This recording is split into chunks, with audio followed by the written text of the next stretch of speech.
Welcome to the Mystery College Podcast. Today we have a special guest, Dr. Bruce Goldberg. I've read many of his books, most recently Exploring the Fifth Dimension, but he also has many amazing books on past life regression and in future life, in future lives, and as well as astral projection. He's an expert in many domains, hypnotherapy, also as a doctor as well. And one of the four leading experts in this field. Welcome.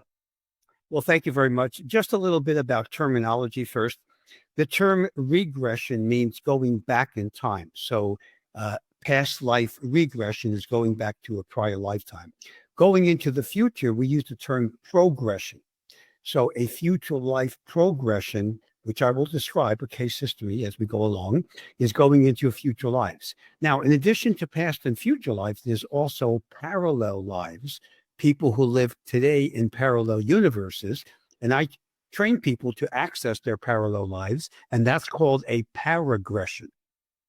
Okay. So just keep the terminology except. Now, as far as out-of-body experiences, we'll be doing this because when you go into hypnosis, you're actually going into an out-of-body experience. I call that an IBE, stands for in-the-body experience, which means that you're using your fifth dimensional senses, but your perspective is from the physical body, not from the ceiling or flying above it. That's what that means, okay? Now, you mentioned Exploring the Fifth Dimension book, which I appreciate. That's my most current book. I'd like to make an offer for your audience. If they order the Exploring the Fifth Dimension book from my site, not from Amazon or any bookstore, they won't do this. If they order it from my site, not only will they get an autographed copy of the book, but I will include a free CD called Fifth Dimension Travel, which will guide them into the fifth dimension and allow them to perceive their past or future lives or have out-of-body experiences or connect with their higher self. So the offer is, but they have to mention this podcast, because if they don't, they won't get the offer. So just for the benefit of your audience. Also, just to let them know too, on my website, I have a YouTube channel. If they go to the upper right, I don't know if you're going to put my link on my website on your. Of course. Yeah. So if they go to the homepage in the upper right-hand corner, there is a YouTube channel, and I have 55 videos, including Jerry Springer's past life regression that I did years ago. The late Jerry Springer, may he rest in peace. There is clips about people going into past lives. Future life progression is on there. Connection with the time traveler from our future. ET contactee is on there. So there's a lot of fun stuff on there too. So, and also I do a monthly webinar myself, the second Sunday of the month, which of course is on the homepage. And I do a different topic every Sunday. So hypnosis is included as part of that webinar. So if they want to click on that, they can do the various topics. They're all detailed every month. And we also do group hypnosis on the actual webinar. So I wanted to share that with you. I love it. I love it. Very generous to offer autographed copies and a CD included so that people can get and explore the fifth dimension. I love the idea of like great YouTube channel, lots of videos, and then also the webinars sound awesome as well. Like doing a group hypnosis session with you sounds so fun. What a blast. What a blast. So how'd you explain the fifth dimension concept to someone who may not have any like metaphysics or physics background? Is there like a simple analogy or visualization that can help people? Okay, so let me make it simple because, understand I have a medical degree and a master's in counseling psychology, and I've written 21 books and 24 scientific articles. So I don't want to bore people with all the weeds, as we say, but I'll make it simple. So let's talk about the three-dimensional world that we are aware of: length, width, and depth, or breadth, as it's called. And those are your five senses: vision, audio, feelings, etc. Okay, so our senses from our physical body can only see or perceive anything in the three-dimensional world. However, from a quantum physics perspective, and quantum physics is a hard science, even though it's a little weird, but it's a hard science. It says that we live in a fifth dimensional universe. We just can't perceive the fifth dimension unless you do something like hypnosis or meditation, or biofeedback or some altered state of consciousness, but we do live in the fifth dimension. We can't perceive it. But if you do hypnosis, now you go into the fifth dimension, the IBE that I described earlier, and now you can perceive space-time continuum, which means all events, past, present, and future, are simultaneous. So there are many dimensions out there. We have the physical plane, which is what we're in now. So we live in the past, present, and future perspective. But that's it. Beyond that, there is no, there's a mush out there, a past, present, and future simultaneously. So if you go to the astral plane, which most people have heard of, beyond that, there's the causal plane, there's the mental plane, there's the etheric plane, and eventually the soul plane. But don't worry about the other dimensions. They're all fifth dimensions. And in any of those dimensions, you can access the Akashic records, which is the chart, so to speak. It's a fifth dimensional computer chip of all your past, present, future, and parallel lives. And you can perceive all events simultaneously. So think of it that way. Now, a good example is, so I like to use my highway analogy. This is my highway analogy. So let's say you're driving in your car and, I don't know your local area. So I'm just going to say you're driving on a freeway and you have a CD or let's say you have a cell phone that's connected to a helicopter a couple of 100 feet above the highway or freeway. Now that highway or freeway helicopter, like doing a traffic report they do on major radio stations, they can see your car. They can also see a car 5 miles behind you where you just came from. That's your past. But you can't see a car 5 miles behind you on the freeway. Okay? The helicopter can. Now there's a car 5 miles in front of you, let's say your destination, which is your future, but the helicopter can see all 3 cars at the same time. So in hypnosis, dealing with your subconscious mind, accessing your higher self, which is the perfect part of your soul, which lives in the fifth dimension, and that's the equivalent of a helicopter. So that's how you can perceive past, present, and future at the same time by accessing the fifth dimension, namely your higher self. Because your higher self gives you all the information. It's the one that accesses your Akashic records. Yeah, that's really fascinating, and it also made me think of the terminologies you introduced with, like an IBE, an inner body experience, versus an OBE, outer body experience. That analogy of a helicopter being outside the body, that almost made me think about that. So I'm wondering how that applies to the fifth dimension, applies to the inner body experience versus the outer body experience. Okay, well, they're both actually the same. The only difference is where you travel to. So in the IBE, you are now focusing from the alpha brainwave measured on the electroencephalogram. We have 4 brainwaves. Theta and delta work at night when you're sleeping, and you'll see alpha does too. We'll get that in a minute. But during the waking day, the beta and the alpha work.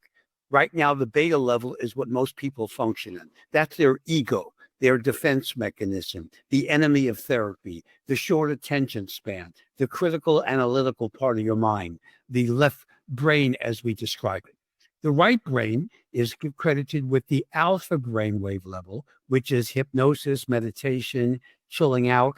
And that's characterized by 3 major characteristics. Number 1, you're physically relaxed. Number 2, your mind is focused on one thing at a time. If you're meditating, it's a mantra that you use. Hypnosis, we don't use mantras. And thirdly, you have time distortion. So let's say you're in trance for an hour. You might think 15 minutes went by. And the way we medically explain it, remember, I'm a doctor and a scientist, so everything I do is backed by science. We medically explain the time distortion from neurology. The brain has many components to it. There is a parietal lobe, which is part of the cerebrum, which is the top and back part of the brain, which monitors our distortion or perception of time and space. So if you shunt that, which is what hypnosis does, you're not harming yourself. You're just sort of like giving it a coffee break, so to speak. We use the term shunting. You shunt the parietal lobes. Now you lose your perception of time and space on a moment-to-moment level. So an hour can seem like 15 minutes. So that's how we medically explain how hypnosis and meditation work. So there's a lot of science to this, you see. But now, so going into the fifth dimension is actually quite normal. So let me show you what I mean. If you look at a 24-hour day, you're awake for about 16 hours of that day, maybe 17, depending on how much you sleep. So then you go into the sleep cycle. Now, what I'm going to explain right now is not controversial. Medicine is like politics. Everything is controversial. People argue one way, the other way, blah, blah, blah. They just, whatever. It's very prejudicial and unscientific, even though we have studies. Okay. But there's something that is not controversial, and that is the four brainwaves. We got that from Chicago State University in the 1950s. There's 70 years plus of research. So nobody's going to argue this. If they do, they're an idiot. They're not reading the research. So here's what we found out. You go through a 4-stage sleep cycle. That's guaranteed. Stage 1, 2, and 3, you're going to go from the alpha level when you just go in your sleep, the hypnagogic state. Then you're going to go into the theta level, which is a deep meditation. You're going to go into a delta level, which you're almost flatlining. That's when you get most of your rest. You're paralyzed during that time. It's called sleep paralysis. And that's stage 3. And then you go into stage 4, which is the REM cycle. That stands for rapid eye movement. And everybody has the stage 4. Now, you actually do this throughout the night. There are 4 or 5 sleep cycles. Each sleep cycle is about an hour and a half to 2 hours, depending on how long you sleep. So stage 4 is the REM cycle, where not only are you dreaming, and these dreams are real fifth dimensional experiences on different dimension. They're not fantasy. You're on the astral plane usually, but you can go to the other dimensions. But if you add this up throughout an 8-hour sleep cycle, you're looking at 3 hours of REMs every night. We documented that. How we do that? In the dream laboratory, you go there 11 o'clock at night till 7 in the morning. They measure your brainwaves by the EEG. And every time you're in alpha, they wake you up.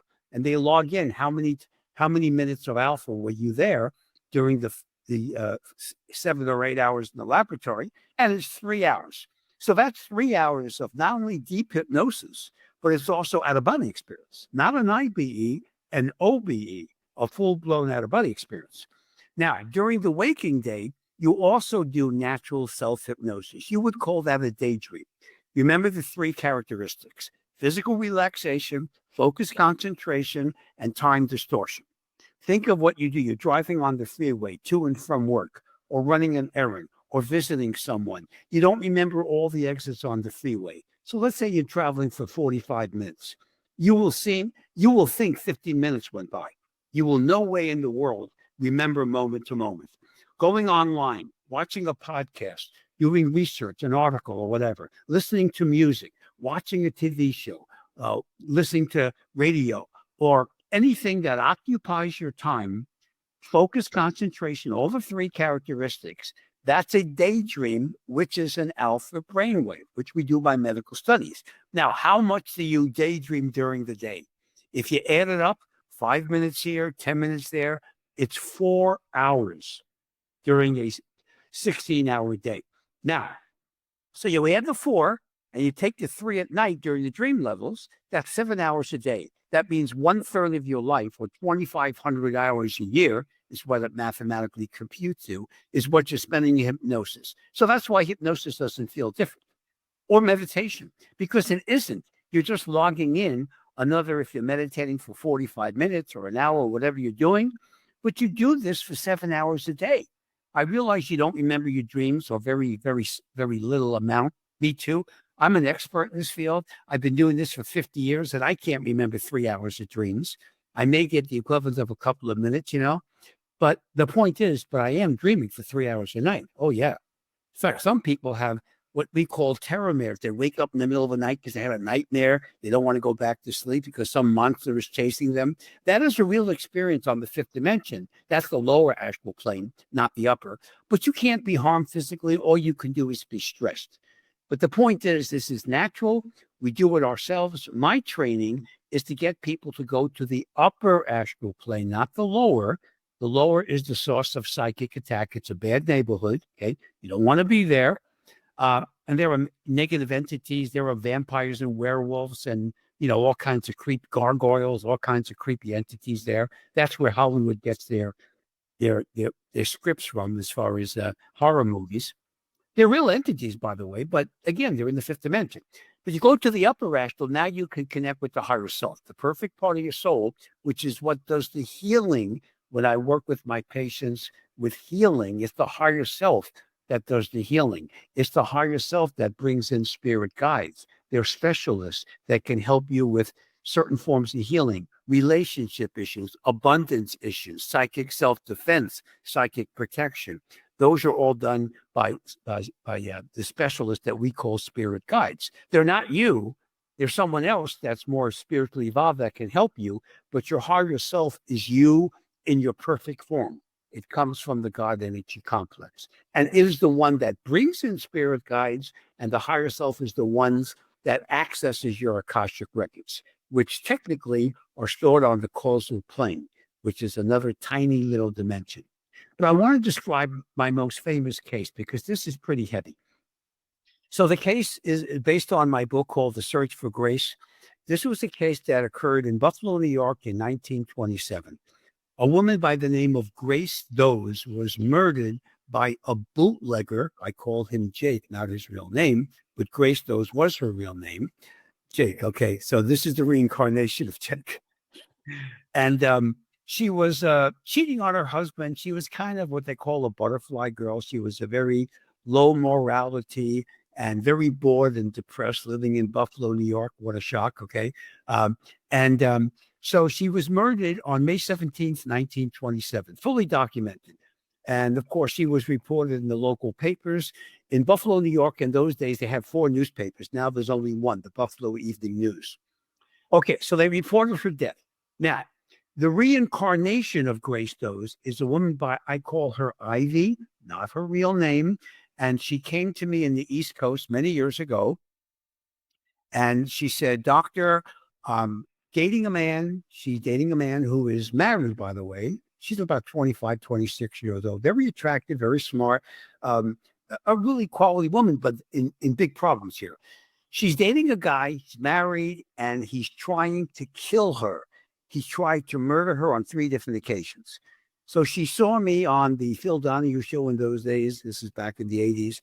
And she says, it's got to be a past life. And I said, I agree. So I did 46 past life regressions with her, the longest case I ever had.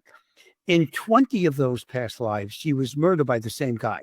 That was the equivalent of Jake today. Okay? All right?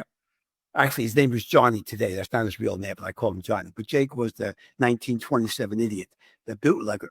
So 20 times, and he's trying to murder her now. This would have been number 21. Now, I didn't save her life. Her higher self did. So I did the regression. It was fully documented. I got a lot of material. And okay, so we do all this. We get the regression done. I do what's called a superconscious mind tap, which is the main form of healing, not the past life, where I introduce you to a higher self. And the higher self does the raising of the frequency vibrational rate of her soul's energy, like an immune system, to get rid of the obsession with Johnny. Okay? All right, so she breaks up with Johnny. Everything is fine. Now, so this is a great case. So a researcher I had working for me at that time, I lived in Baltimore at that time, and she was a college student, and she says, Doctor, do you have any cases you'd like me to research? She's on vacation now. She's for the summer. And I said, yeah. I said, where are you going on your holiday? She goes, I'm going to Toronto. I said, Toronto? That's about 40 miles north of Buffalo, New York. I said, could I trouble you to stop off and shuffle off to Buffalo and do a little homework for me? And I'll pay for the research. And she goes, okay, it's right on the way, right? What's the odds? So she goes to Buffalo, New York, and she gets newspaper articles from May 17, 1927. So the material that I got when I worked with Ivy was that she told me that, of course, she gives me the date, May 17th, 1927, Jake the bootlegger murders her by strangling her. You'll see why that's relevant in a moment. She said to me, I said, how old are you? She goes, I am 32 years old, not looking forward to my 33rd birthday. How's that? Now, she had a son that she was, Jake and her were going to live together. She was going to run away with Jake, but she had a son. Okay. And he didn't like the son. He was, he didn't want kids. Right. So I said, what's the name of your son? Cliff. And he was like 8 years old. So I said, okay, so Cliff is your son, May 17th, 1927. You're 32 years old, not looking forward to your 33rd birthday. Okay. So now a writer from the East Coast, a friend of mine I knew years ago, he says, Bruce, I want to do a movie for television on your case. Do you have a case for me? And I said, yeah. I said, his name was Alex. And I said, Alex, look, you're a nice guy. You're a great writer, but you can't get arrested, as they say in LA, unless you give me an executive producer that has a track record. We're not going to have a meeting because you've wasted my time in the East Coast. Well, he now is in California, in Los Angeles. So he says, well, I've got somebody. It's my professor at UCLA. And I said, look, that's fine. Have her give me a call. Not you, her. So her name is Cynthia Whitcomb, very famous producer. She's done about 15 movies for television. She calls me. She goes, Alex described the case, and I'd like to meet with you and Alex and get together. I said, fine. So we get together, and she says, this is a movie for television. I said, great. Where are you going to go? She says, CBS. I said, the old man network, really? Don't you want to go to NBC or Fox or, you know what I mean? She goes, no, CBS. I said, okay. So CBS hires Alex to do what they call the treatment. It's a teleplay for a movie for television versus a screenplay for a feature film. And he's working on it, and I'm working with him, going over the case, records and everything. There's a lot of political problems with the case where a producer was suing the network. They had all kinds of problems. Nothing to do with me or Alex. It's just the internal maniac mentality that goes on in networks. So you'll see eventually the movie was going to air, but we'll talk. That's a separate case. Well, let me get to this. So the network sends Alex up to Buffalo, New York to do 3 weeks of research. They want to get all the facts, right? So this is what they find out. They get the newspaper reports, as I described. The newspaper reports said she was 30 years old. The name of her son was Chester Jr., Chester being the husband that she was cheating on. When they got the birth certificates and death certificates, okay, of both her and her son. And remember, New York is a closed state. You got to go through the Chamber of Commerce or the governor's office. You and I just can't get records. You can in California, but not in New York. Well, they went through the Chamber of Commerce, through the governor's office, and they found that nobody requested the birth or death certificate from 1927 to 1992 when the research was done, except for CBS. You know what they found out? She was born in 1895. She was 32 years old and 4 months when she was murdered, not 30. The name of her son was Clifford C. Dodos. C probably stood for Chester. Who cares? But it was Cliff. And I know that because I spoke to the grandchildren when the movie was again being produced. It was aired on May 17th, 1994, 67 years to the date. And she was murdered at 10 o'clock at night. The movie was airing between 9 and 11 East Coast time. So it aired exactly to the hour, to the minute of when she was murdered. So this is one of the most fully documented cases of the 20th century. And that was the search for Grace. Now, what's good news here, got to make a couple of connections here. One of my fans from San Francisco, I believe, I know this guy, he uploaded the movie on YouTube. So it's a beautiful film. You can see it. It's on YouTube now. It's about an hour and 3/4. You can see it minus the commercials. And then they also uploaded the 11 o'clock news segment I did after the movie. The man behind the movie on CBS. It was a national news item. That's also uploaded separately. But it's a brilliant film, very nicely done, very accurate. I did I was the consultant. It was about 70% accurate.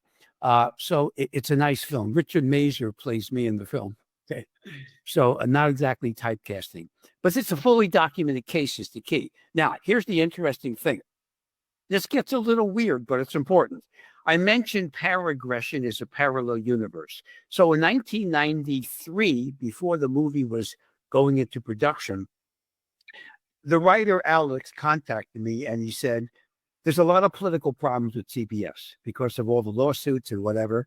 And he said, the network is not going to air the movie. They're putting it into developmental hell, as they say.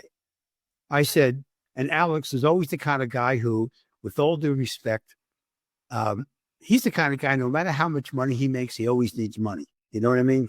He's got a compulsive spending problem. Okay. So he said, Bruce, he says, I need the money because he's got to air or else I'm not going to get paid. And I said, I'll take care of it. He says, what are you going to do? The network doesn't want to hear from you. I said, I'm not going to speak to those energy vampires. I'm going to use my new you technique. Now, he knows what that is. So he says, whatever. The new you technique is when I train people to go into parallel universes that exist at the same time, except in a different physical plane universe. And according to quantum mechanics, quantum physics, we have an infinite number of parallel universes out there. It's actually fully documented. You can't argue the math. Seriously, the math is absolutely perfect. They've tried to argue it, but they failed. So he says, whatever, do what you want.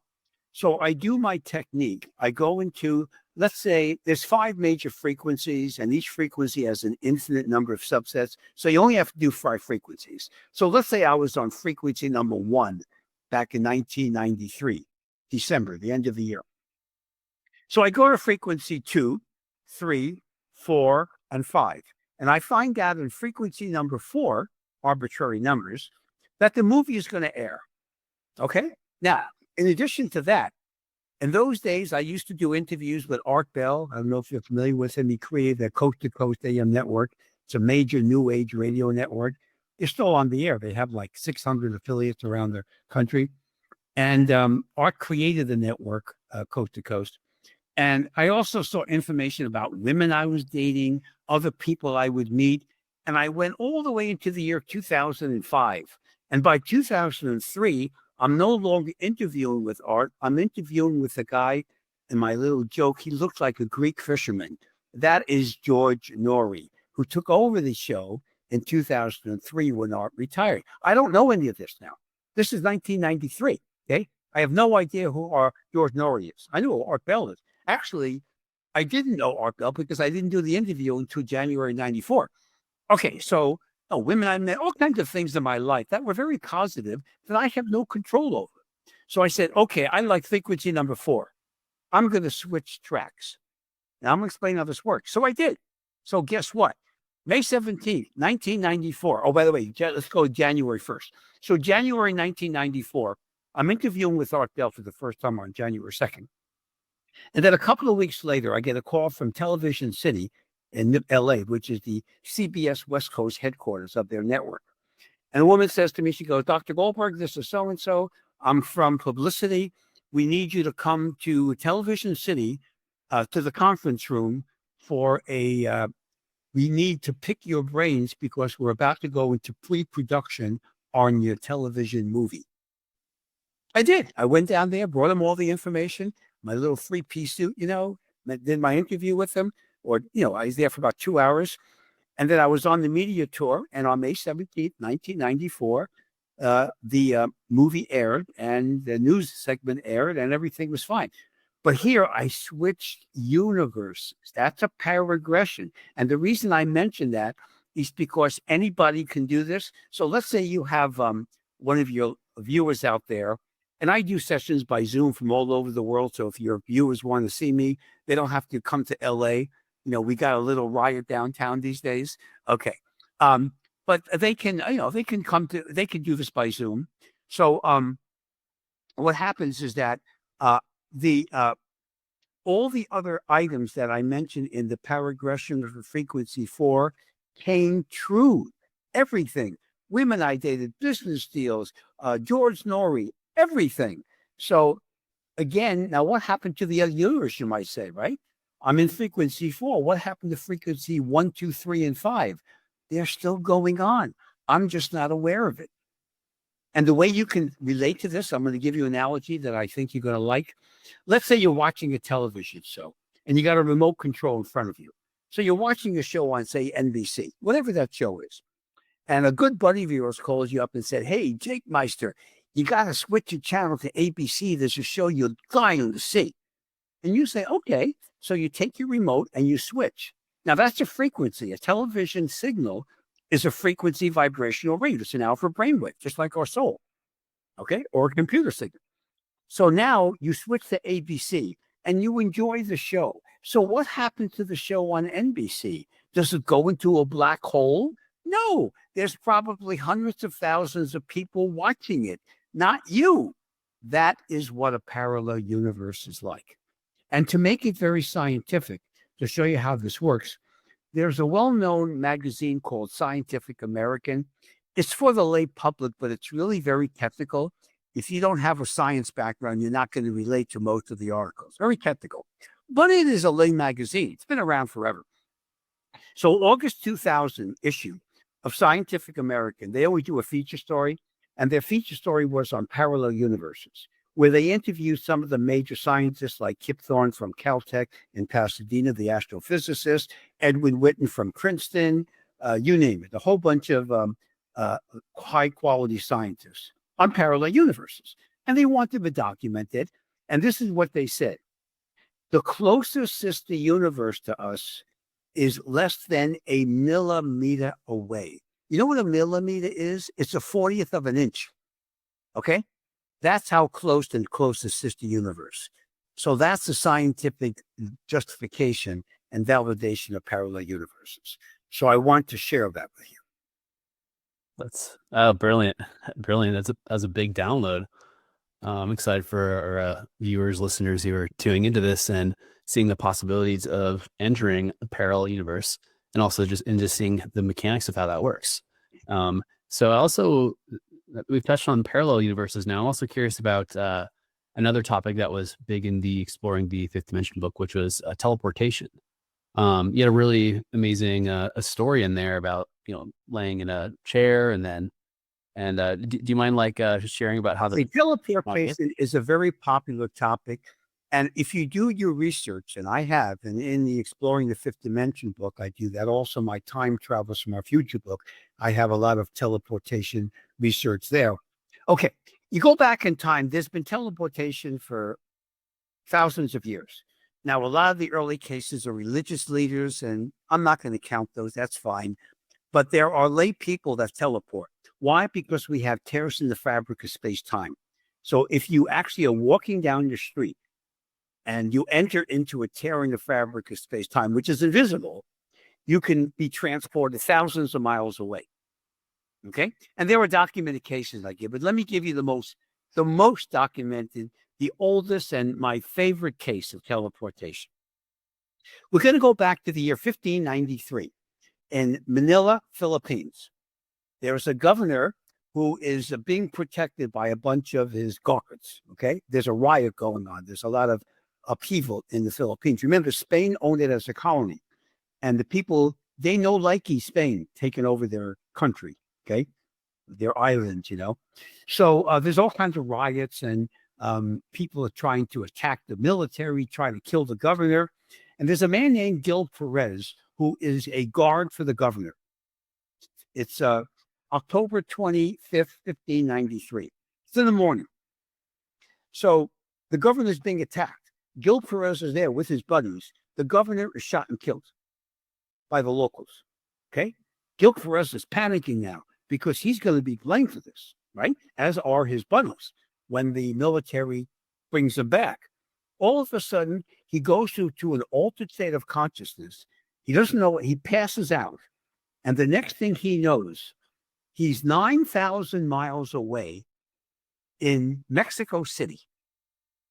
Okay? Now, you don't travel 9,000 miles away. And by the way, he teleported backwards in time by 12 hours because now it's the evening of October 24th, 1593. So he's in the center, the plaza of Mexico City. Now, in those days, you have to understand the concept here. Spain had a certain kind of uniform and guns that were very different than Mexico. Okay, Mexico had their own technology. So this guy had a Spanish outfit on, Spanish uniform, Spanish gun. He's in Mexico City. So now the federales come up to him and say, "Who the hell are you?" Because they know he's got a Spanish uniform. But, Spain would take their ship around the world and visit all their colonies, But Spain isn't there. There's no ship, okay? He says, "My name is Gil Perez. Like the governor I tried to save." He said, "What are you talking about? The governor's alive. We got a governor here." He says, No. Dom Gomez das Perales. And they said, "Who the hell is that?" He says, the governor of the Philippines. He says, you're in Mexico City.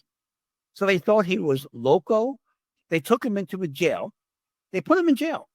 Now, here's the difference. The historians have records of him because he's in jail, right? They got records of him. Because in those days, in the 16th century, because of the Spanish Inquisition, the local priest was brought in to do an exorcism on him. So now we have the Catholic Church documenting the experience, right? Okay, so now it's October 24th. He's in jail. And now we fast forward to Christmas, 2 months later. Now Spain is sending their ship around the ocean here to visit Mexico City, to update them on the news and to see what's going on, doing an update. So they go into the offices there, and the Spanish soldier says, we've got some news update that we want to share with you. And the guy says, he was a representative of the mayor's office, whatever. He says, what? He says, the governor, Don Gomez das Moranas, was murdered. And they said, when? It was October 25th. And they said, we got a guy in the cell, and he says he was a guard, and we think he's crazy or possessed. Could you come over to the cell with us and look at him?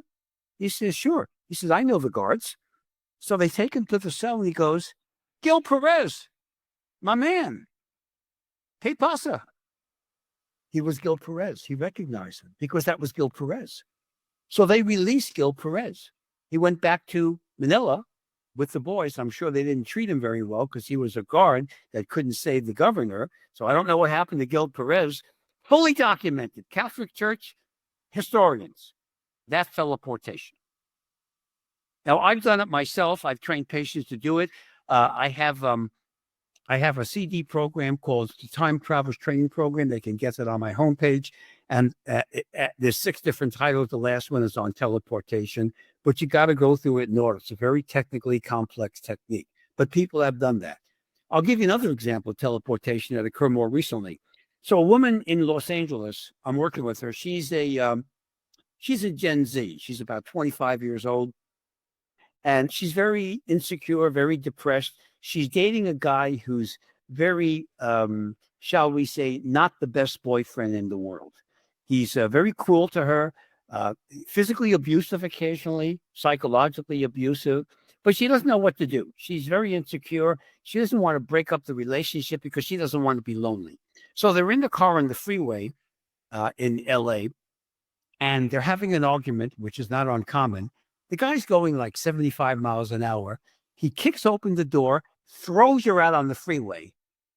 Now she twists her ankle so she can't run, and there's a car going in the opposite direction at 80 miles an hour who's about to kill her. When I was working with her, she was curious about teleportation. I trained her how to do that with a post-hypnotic suggestion. She immediately uses the technique, the suggestion, and the next thing she knows, she blanks out. She's on her couch in her living room of her apartment with a very sore ankle. The boyfriend stops the car. The guy who's going to kill her, not trying to, but run into her, stops the car. They're both there saying, what the hell happened to this? Where is she? And they look, you're on the freeway, right? She can't run. And you would see if somebody was running away from you. And he said, I don't know. Okay, so eventually she was able to break up with her boyfriend and get her empowerment, get her act together, become more confident. And later on, she met a new guy, and this is years ago. And now she got married. She's got a son now, so she's got a nice life. But my point is that was teleportation. Get it? And I've done this myself and other patients. It's the most difficult technique to do, but people can do that. So that's why I put it in the Exploring the Fifth Dimension book. So that book entails teleportation, parallel universes, and out-of-body experiences. So it's got a nice karmic poo-poo platter there. But I can't hear you. I'm losing your voice. Yeah, for me, that's most fascinating because I think about all things, I think teleportation most breaks the consensus of like normal conceived reality by people. Like, I think many people can have had out-of-body experiences or these types of things, but I think teleportation is pretty fascinating, and I love how like you have these cases. And so I'm also curious too, like what does that like structuring of that practice look like for someone? Like going into hypnosis at a certain hour, are they doing meditation for 20 years like a yogi? Well, What the that technique is very complicated, which is why I have the CD program, because you're talking about, I don't want people to have to memorize scripts, and that's not a good way to do hypnosis anyway. The technique is, it's on the CDs. They can, if they want to do that. Again, it's, you got to be patient because it's very complicated. But the idea of teleportation, remember, it's been reported around forever. The two countries that have the most numbers of cases of teleportation are England, especially London area, and Argentina, for whatever reason. And I document some of those in the Exploring the Fifth Dimension book, as well as my Time Travel Smart Future book. But let's talk about time travelers for a moment. So, time travelers, my work is unique. I don't know anybody. And again, I've made this announcement on international television and radio. I've written about this, and nobody is ever giving me an answer to this. If there's anybody else in the world that introduces people to real time travelers, let me know, because I do. And I met them myself. And I train people to do that. And they can do that. That's where the Time Travelers Training Program is. But anyway, this is what happens. In the year about 3050, a man named Tatos, Taatos, he's like a Renaissance man. He's an astrophysicist. He's a physician. He's a philosopher, you name it. And he develops a technique of enlarging a wormhole to classic size. Now, wormhole, we know wormholes exist, but they're microscopic. Okay, they're tiny, very tiny. So he enlarges it with a technique in 1,000 years, lines it with exotic matter, which has negative mass. We don't have that today. They're using super colliders to try to do that, but they're going to fail. And then it's classic size. He then takes a ship in there, like a rocket ship, whatever you want to call it, and him and his crew go back in time to ancient Egypt. Now, he uses, the technique is called a wormhole linear accelerator. That is a device that they use. The problem with that is that when you go back in time, and he's done that many times, you cause a tear in the fabric of space-time. And that causes unusual weather phenomena. Like there are cases where we call them Fortean phenomena, where fish fall from the sky in the middle of the desert, you know, that kind of thing, where they can't explain that. But that's due to tears in the fabric of space-time. Also, you'll have problems where that creates spontaneous teleportation elements. So if you have a tear in the fabric of space-time and you're walking down the street and you enter into one, like Gil Perez did, you're going to be teleported maybe thousands of miles away. So when Tatos goes back in time, the very first time traveler team, now listen to the names. Remember, they went back to ancient Egypt first. Okay, that's important. Tatos, Geb, Isis, Osiris, and Horus. Those are ancient Egyptian gods that are worshipped by ancient Egypt. Those were time travelers from the future. Because if you come back in time and you got this exotic technology, people are going to either worship you as a god or they're going to kill you. They chose to do the former, not the latter. And now Tatos is also known in the Egyptian literature as Tehuti, is another name for Tatos, and the Greeks would call him Hermes. So that was the real Hermes, Tatos from the 31st century. So that is Time Travel Smart Future. They're here. I've done time traveler connections between the year 3050 to the year 5000. So for those 2,000 years, they come back in time, not just to Egypt, all throughout history. They've given us our technology. They protected us from being enslaved by extraterrestrials. The time travelers are very positive because they're us in the future. So if we kill ourselves off by polluting the environment or nuclear wars or whatever, or biological warfare, then they won't exist. So that's why they're here to help us. And there are ETs associated with time travel teams too, which I describe in detail in my Time Travel Smart Future book and my Egypt book. So I describe those too. They also are involved in building the Pyramid of Giza and other megaliths because they use anti-gravity techniques. And I explain all that in my Time Travel Smart Future book. That's a whole webinar in itself. So the time travelers are a fun topic.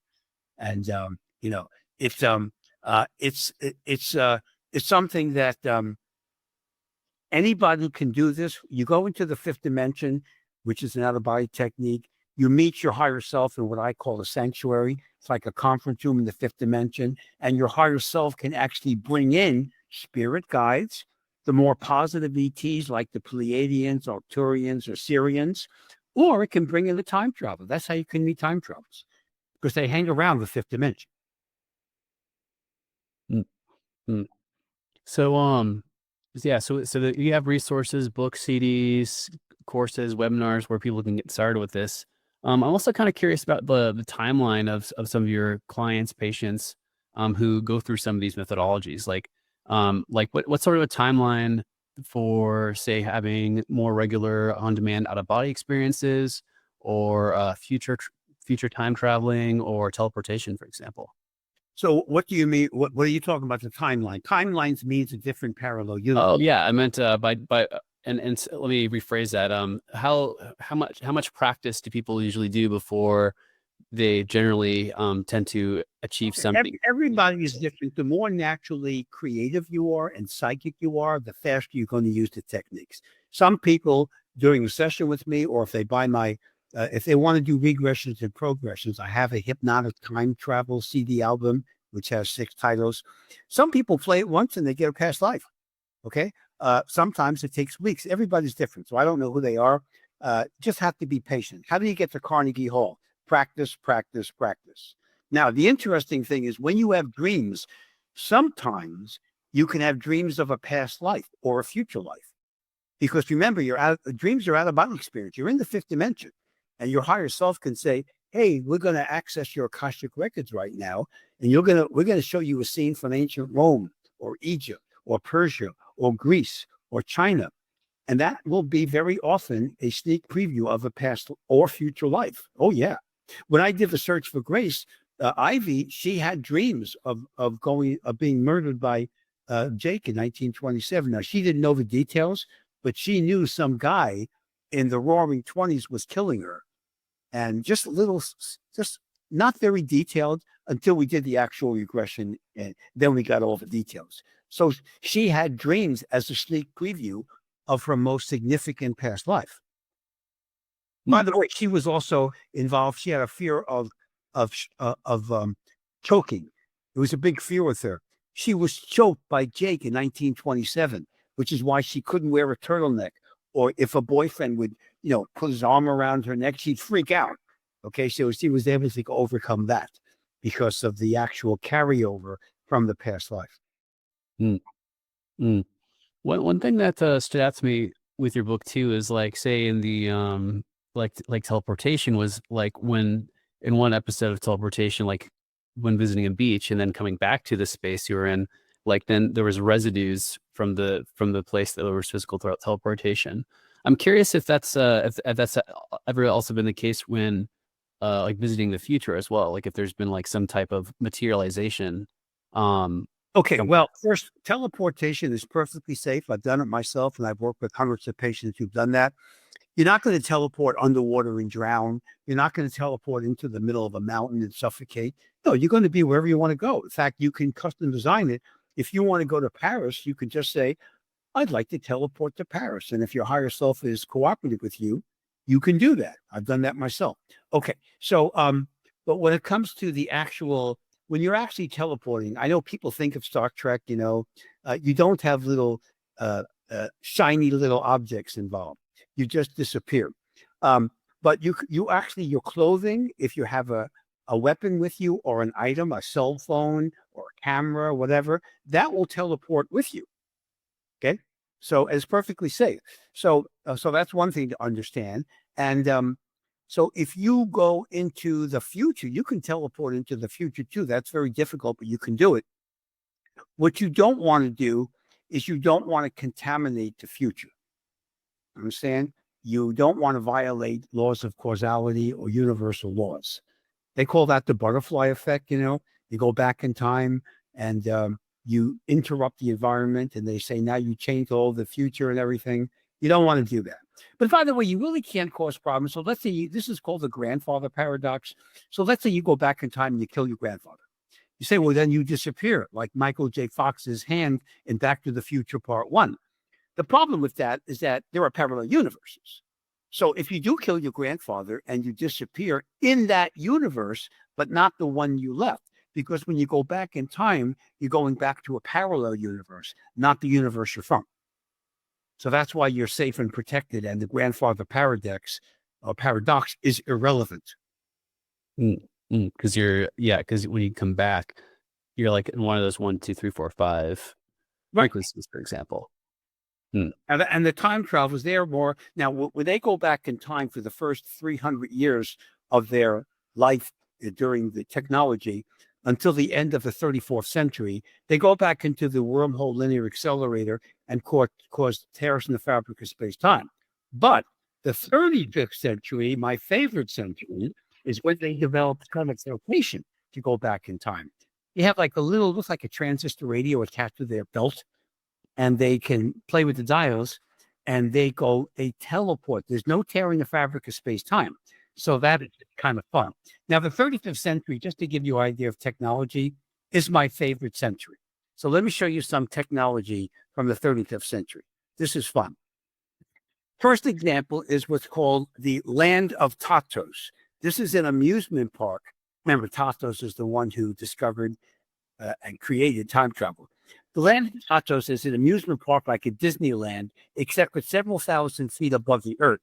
And there's a force field around it, so people aren't dumb enough to go off the edge, got that? And what you do when you go to that amusement park, you can then go back in time. You have like a supervisor goes with you. You say, I want to visit the Renaissance for a few hours. And that's what you do. So that's called the Land of Tatos. Now, the second one is one of my favorite devices. I call this the Mind Witch machine. It's a food simulator. Looks like a microwave, except you send your thoughts to the device and you create the proverbial chicken sandwich, which is perfectly healthy, very natural. You don't gain weight and you get all your vitamins and minerals. Okay. Then there's the very significant device called the Alpha Syncolarium. Now, the Alpha Syncolarium looks like an isolation tank.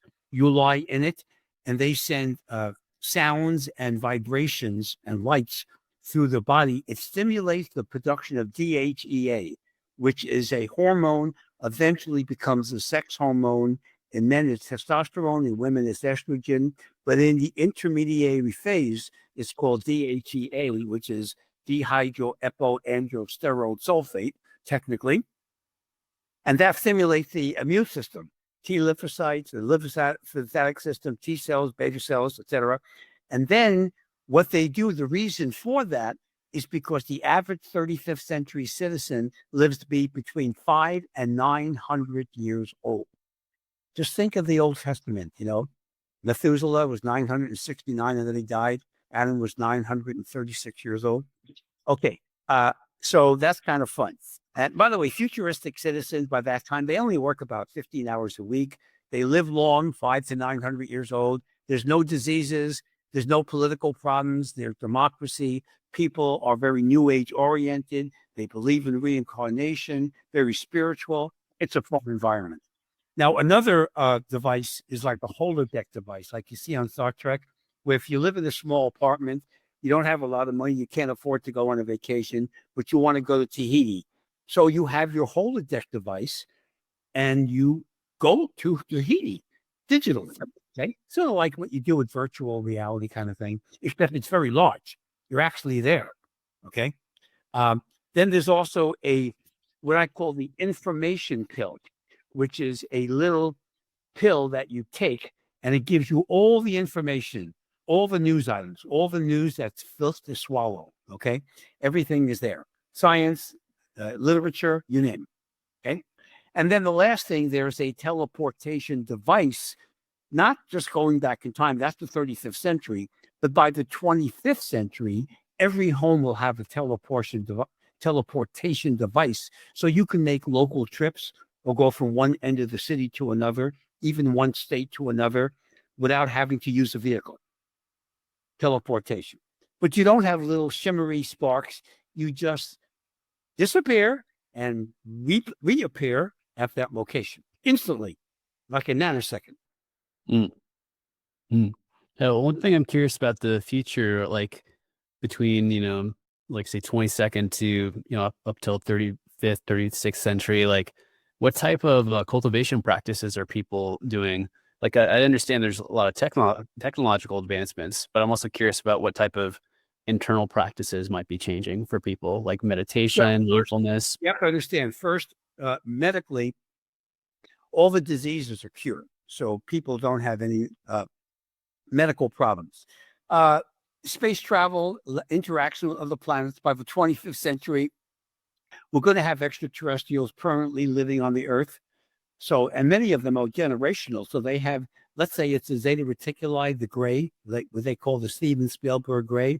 So because they're living on the Earth and born and raised there by that time, they have their gray card. Okay. So they're citizens, right? So we have a lot of extraterrestrial interaction. We have a lot of science.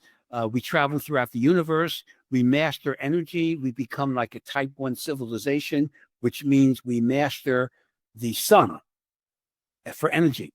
So you don't have any pollution, no oil, no fossil fuels. We could go beyond the speed of light, the Alcubierre warp drive. We can use warp drive. They call that. There's an actual mechanism that was done by a Mexican physicist named Alcubierre in the 1970s. The mathematical model is there. It's a brilliant model. Um, so we do that. People have very sophisticated computers. They do a lot of very sophisticated metaphysical techniques, shamanic healing, energy healing, of course, using out of body experience, very spiritual. And all the races that we have today do exist in the future. So we don't annihilate any parts of our race or our, like when people ask me, they say, is it racist to do this or whatever that? And I always have a problem with that concept. I said, look, I want you to look into my New York Scorpio eyes and listen to me. There's only one race. It's the human race. You got that? That's it. So keep your prejudices to yourself. I know I'm going to get emails. Okay, I don't really care. I don't answer them anyway. But the point is that everything is very positive. Everything is extremely positive. And the one thing that you have pets, you have a life. It's like you have, for example, this is Karma the Fourth. Cute. He's my about to be 4-month-old puppy. You have dogs in the future. You have other pets. People do all kinds of things. They travel to other planets. They travel beyond into the far ends of the galaxy. It's like Star Trek. So that's a type 1 civilization. That's about 150 years. And then when you go to about 1,500 years in the future, when you get the time travelers, now you're mastering the energy of the whole solar system. And when you do that, you can do anything. When you have that kind of energy source, there's no limits. You can do all kinds of fun things. Is that a corgi? What is that? Well, this is a doodoo. He's a Shiba Inu. Oh my goodness, look at that. Yeah, Japanese breed. You can see the wolf DNA from that, right? Oh yeah, yeah, they're very close to Japanese wolves. We get our dogs from gray wolves, 99.9% DNA correlation. So, okay. So I hope that answers your question. Do you have any other questions? Um, yeah. I'm curious too. Like, one of the best pieces of advice I've gotten from your books is when doing like either a hypnosis, but mostly especially for out of body experiences or some of the practices you've shared, to do so early in the morning. And I found that to be the case. So I'm curious about why that might be, or maybe some advice about Well, like. let's say you're at home on a day off and you want to see what's on television. So you go to your DVR, whatever, you go to your television thing, Netflix, whatever you got, and you're going to see at 7 o'clock in the morning, or maybe 6 o'clock in the morning, there's going to be a cable show on how to meditate. Somebody can do yoga or meditation, right? You don't see the 4 in the afternoon. It's always wee early in the morning, right after sunrise. It's the best time because remember, you've gone through the sleep cycle. You've woken up from an alpha level from the last REM cycle. Now you're going to go back into an alpha level, which is a very nice technique of deepening. So that's why it's always the best. But you can do these techniques any time of the day or evening. It's just that the early morning is always, you're going to get your best responses. And you can do lucid dreaming as a beginning way to phase into an out of body experience. Lucid dream is when you're aware that you're dreaming and you can manipulate the variables of the environment. That's called lucid dreaming. That is an out of body experience. It's kind of a baby one, but that can train you so that you can have much more detailed and comprehensive, full blown out of body experiences, or OBEs, not IBEs, but OBEs, when you can do remote viewing, go traveling, or, all the other fun stuff. So again, you could do them at any time. So when they play my CDs, or they do their own meditation, the CDs are fine because there's so many instructions on there. It guides them nice and naturally. I also have psychic protection on all my CDs, so they don't have to worry about going to the lower astral plane. That's never going to happen. So just to reinforce it, if they order the Exploring the Fifth Dimension book, and from the site, on my site, not from bookstores, and they mention the podcast, they get the book autograph with the Fifth Dimensional Travel free CD. And the webinars are monthly, second Sunday of the month. It's on my homepage. There are also exercises on there.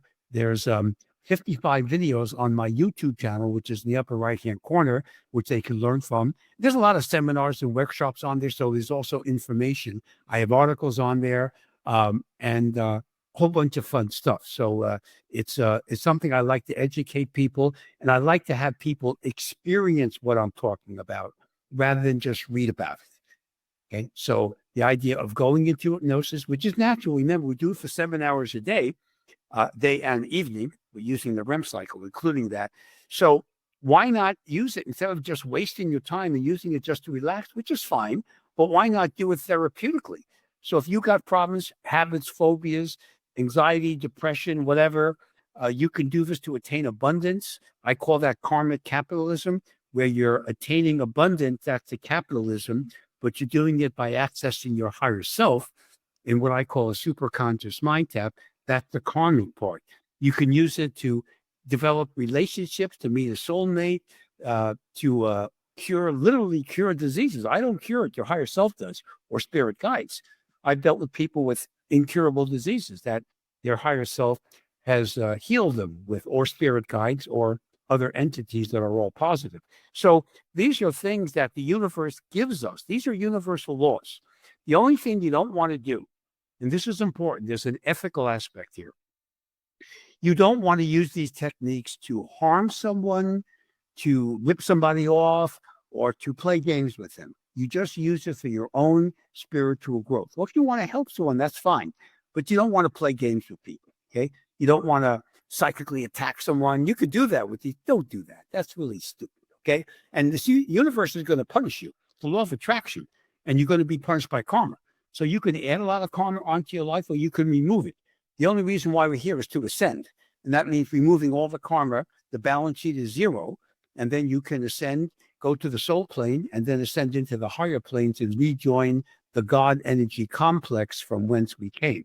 So my advice for your viewers to benefit from the system is two things. One, keep your thoughts positive.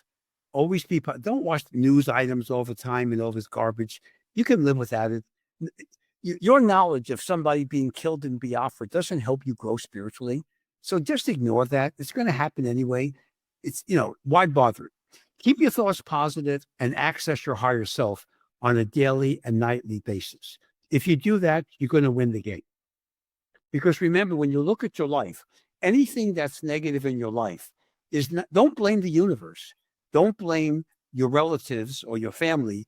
It's your issue. You've earned that karma. And when you benefit, when things happen to you very nicely, you've earned that. It's all a question of earning it. And the law of attraction, the better off you do things, the more you raise your soul's frequency, vibration, or rate, the better people you're going to attract into your life. Not just in personal, intimate relationships, but in general. People you work with or work for or hire, people you interact in your community. So this is the law of attraction, a very important universal law. The law of karma, of course, is a big one too. There's about 300 universal laws. There's only about a dozen you need to know that would help you. And I document those in my Spirit Guide Contacts through Hypnosis book and my Ascension book. Those two will give you the universal laws if you're interested. Fantastic. Fantastic. Thank you so much for being on the show. Look forward to talking again soon. My pleasure. Thank you very much.